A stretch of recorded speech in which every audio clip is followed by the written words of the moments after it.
खोलो वानर श्रेष्ठ।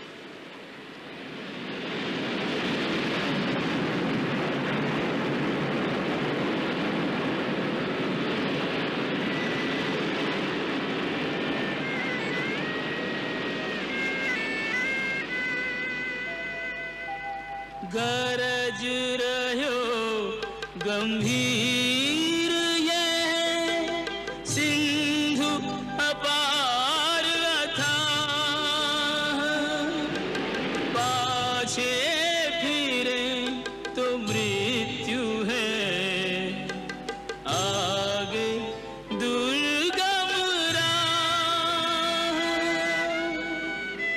मैं तुम्हें महासागर के तट तक ले आई हूँ।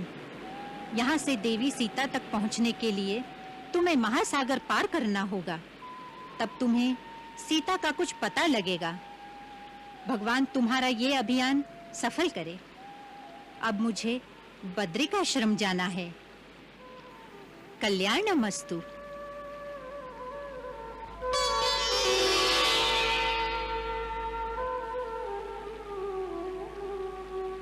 किं कर्तव्य विमूढ़ सब, निराधार निरुपाय, प्राण विकल नैना सजल, वानर दल असहाय।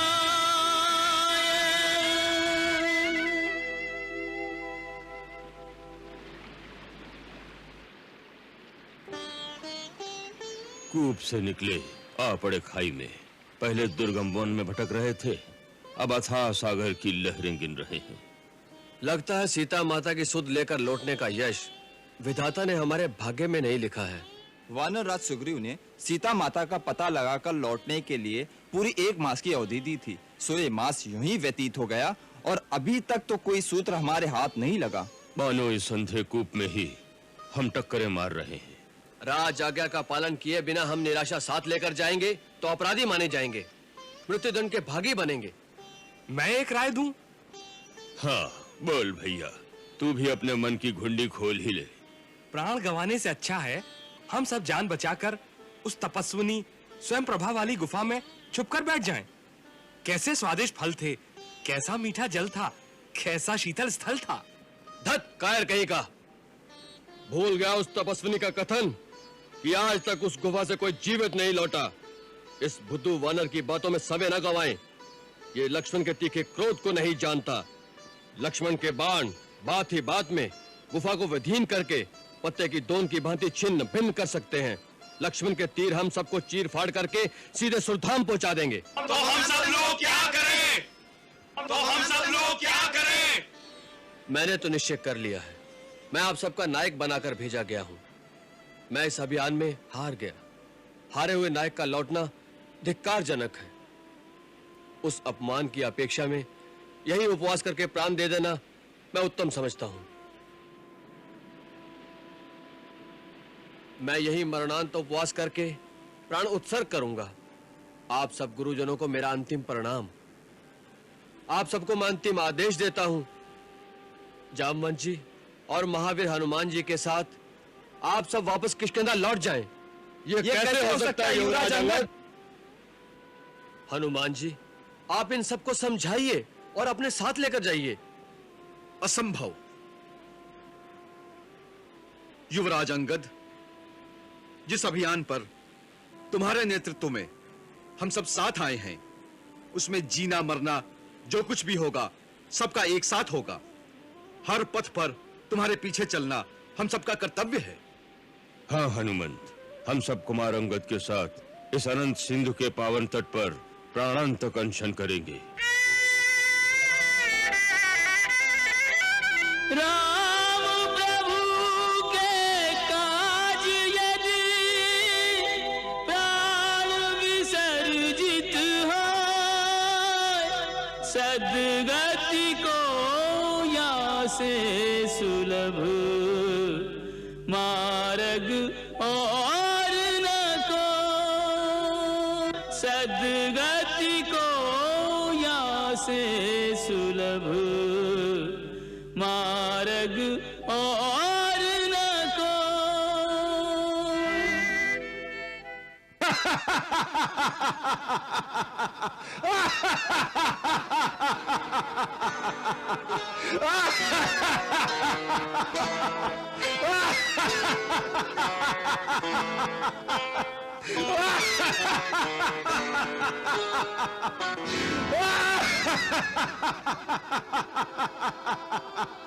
मरने को आए हो?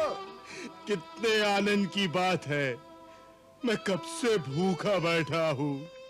भगवान भी कितने दयालु है, एक साथ खाने के लिए इतना आहार।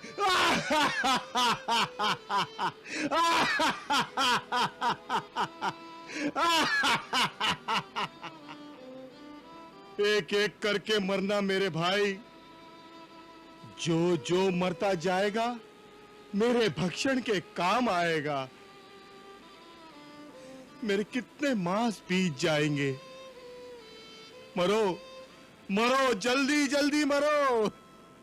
सुनो, ये तो और अच्छा हुआ। जीते जी ये काया प्रभु श्री राम के काम नहीं आ सकी। मर जाने के पश्चात ये काया तो तुम्हारे काम आएगी गिद्धराज। वृक्षराज, सदगति हो जाएगी। यूं समझो साक्षात सूर्यपुत्र यमराज इन गिद्ध के रूप में पहुंचे हैं। नहीं तो इस सिंधु तट पर अपना कौन है? न मां न मां का जाया। अपनी काया को ठिकाने कौन लगाता? मरना भला विदेश में, जहां न अपना कोई। माटी खाए जानवर, अग्नि दे न कोई। वैसे भी गिद्ध जाति का बड़ा उपकार है हमारे प्रभु श्री राम पर। हमारा मृतक शरीर इनके काम आए तो प्रभु श्री राम पर जो गिद्ध जाति का ऋण है कुछ तो उतरेगा। कौन सा ऋण? तुम्हें पता नहीं? गिद्धराज जटायु ने माता सीता को बचाने के लिए अपने प्राण दे दिए। प्रभु श्री राम ने तो पिता की भांति उनका अंतिम संस्कार किया। जटायु? जनक नंदिनी सीता की रक्षा के लिए जटायु ने तो अपने जीवन की आहुति दे दी। श्री राम प्रभु की सेवा करते करते पंचवटी में परम गति को प्राप्त हो गए। जीवन धन्य हो गया महात्मा जटायु का। बार बार जटायु का नाम लेने वालों, कौन हो तुम? कौन हो तुम? मेरे पास आओ, मुझे बताओ सारी बात। जटायु तो मेरा छोटा भाई है, क्या हुआ उसे? डरो मत, निर्भय होकर मेरे पास आओ। दीर्घ काल बाद तुमने मेरे प्राण प्यारे भाई जटायु का नाम सुनाकर मुझे आत्मविभोर कर दिया है, परंतु चिंता से हृदय कंपायमान भी हो रहा है। मुझे स्पष्ट बताओ, क्या हुआ मेरे भाई जटायु को?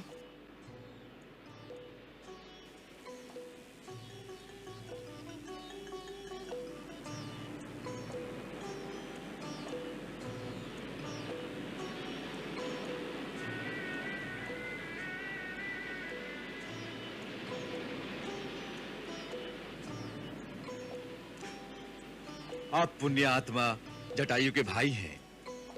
गिद्धराज, हम सबका प्रणाम स्वीकार करें। आप सबको भी संपाति का नमस्कार स्वीकार हो। शीघ्र मुझे मेरे भाई जटायु का वृत्तांत सुनाने की कृपा करें। आपकी बातों से मुझे अशुभ की आशंका हो रही है। गिद्धराज संपाति, आपकी आशंका सत्य है। दशरथ नंदन श्री राम प्रभु की धर्म पत्नी सीता माता को जनस्थान में से दुरात्मा रावण अपहरण करके ले गया। माता का आर्तनाद सुनकर जटायु ने रावण से छुड़ाने के लिए बड़े साहस और वीरता से संघर्ष किया और उसी आतताई के हाथों वीर जटायु वीर गति को प्राप्त हुए।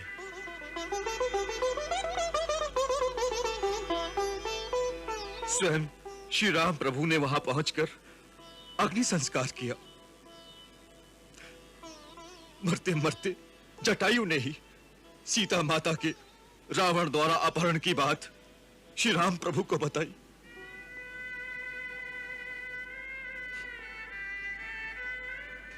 हाँ अनुज, हाँ जटायु, मेरे भाई, क्या यही हृदय विदारक समाचार सुनने के लिए मैं आज तक जीता रहा? हाय, मैं अगर तुम्हारे साथ होता तो तुम्हारा नहीं, उस नीच रावण का मरण होता, सीता माता का हरण भी ना होता। पक्षीराज, आप अपने भाई से अलग इस दशा में यहाँ किस कारण पड़े हैं? क्या बताऊं बेटा, यौवन के मद में मस्त होकर हम दोनों भाइयों ने एक बार सोचा कि हम सूर्य तक क्यों नहीं पहुंच सकते। कैलाश पर्वत पर बैठे कुछ मुनियों के सामने हमने शर्त बदी कि हम सूर्य को छूकर सूर्य के अस्ताचल में जाने से पहले उनके पास लौट आएंगे। बस अपने अपार बल के घमंड में हम दोनों भाई आकाश में उड़कर सूर्य की ओर उड़ चले। सूर्य का प्रखर तेज हमें झुलसाने लगा। भारत प्रेम में मैंने अपने विराट पंखों से जटायु को ढक लिया। वो जला तो नहीं, परंतु बेसुध होकर जनस्थान में जाकर गिरा। मेरे दोनों पंख जल गए। मैं भाई से बिछड़कर, पंख और पराक्रम खोकर इस पर्वत पर आ गिरा और तभी से अत्यंत विवश, असहाय अवस्था में दिन बिता रहा हूं। यहां से बैठे बैठे एक दिन मैंने भी देखा था कि दुष्ट आत्मा रावण एक रूपवती तरणी को अपने विमान पर बलपूर्वक ले जा रहा था। मेरा अनुमान है वो अवश्य ही दशरथ नंदन श्री राम की भार्या होंगी।